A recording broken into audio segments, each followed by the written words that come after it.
Nous remercions le secrétaire général adjoint, Jean-Pierre Lacroix, de son intervention.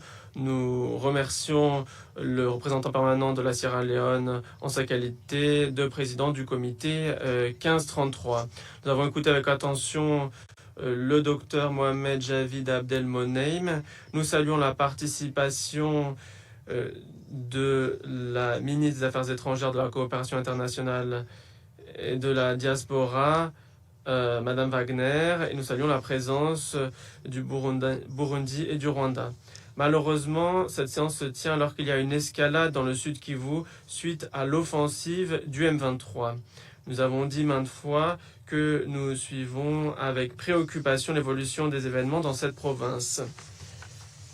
Uvira, qui est à la frontière avec le Burundi, est menacée depuis quelques mois d'encerclement et d'offensive de la part du M23. Cette situation, quelques jours après le sommet à Washington, montre à nouveau que la diplomatie internationale n'apporte pas de résultats sensibles et n'influe pas sur la situation sur le terrain de manière substantielle. Nous ne constatons pas de cessez-le-feu ou d'armistice. Cela reste lettre morte. La région des Grands Lacs se rapproche de plus en plus d'un affrontement armé interétatique de grande ampleur. Nous appelons à un cessez-le-feu et à se concentrer sur des mesures réelles pour régler la crise et permettre des conditions normales pour les civils de tous les pays de la région. Le Rwanda et la RDC doivent commencer à exécuter la résolution 2773 et cesser de coopérer avec le M23 et les FDLR. Tant que ces ingrédients élémentaires seront ignorés, la situation ne fera que se dégrader. Je souligne que nous appuyons tous les efforts internationaux qui visent une fin du conflit armé à l'est de la RDC et une paix durable tant attendue pour les Congolais et leurs voisins. Il ne doit pas y avoir de doute là-dessus. Toutefois, les accords signés à Washington et Doha doivent être évalués à l'aune de la manière dont ils sont exécutés. La situation dans le Sud Kivu montre le rapport réel des acteurs du processus de négociation, le rapport réel des acteurs vis-à-vis du processus de négociation, malgré les signatures qu'ils ont imposées.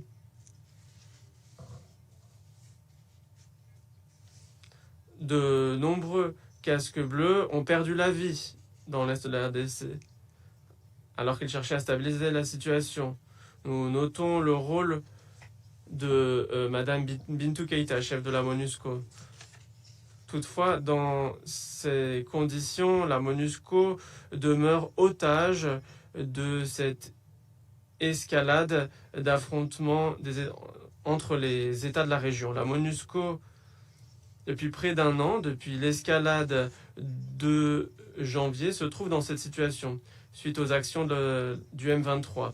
Plus de 40% du personnel de la mission est enfermé dans les faits, dans les complexes de l'ONU, dans un territoire qui est contrôlé par le M23 dans le Nord Kivu.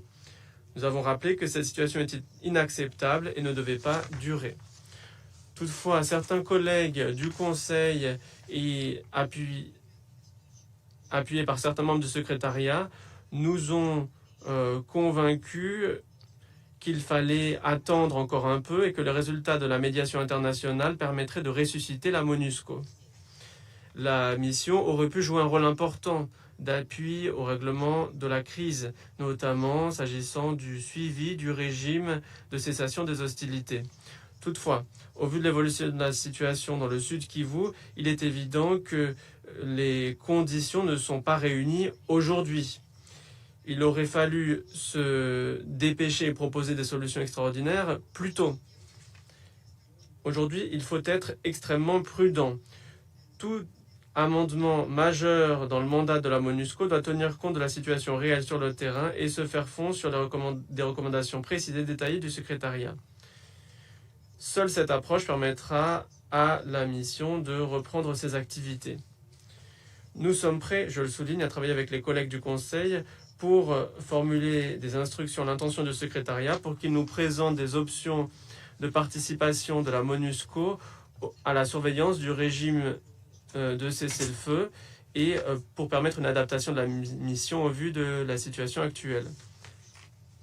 Toutefois, nous n'acceptons pas des initiatives mal élaborées qui ne tiennent pas compte de la réalité. Imposer ces solutions pour des raisons politiques ne fait qu'aggraver la situation de la MONUSCO et entame encore plus avant la réputation des opérations de paix. Je vous remercie.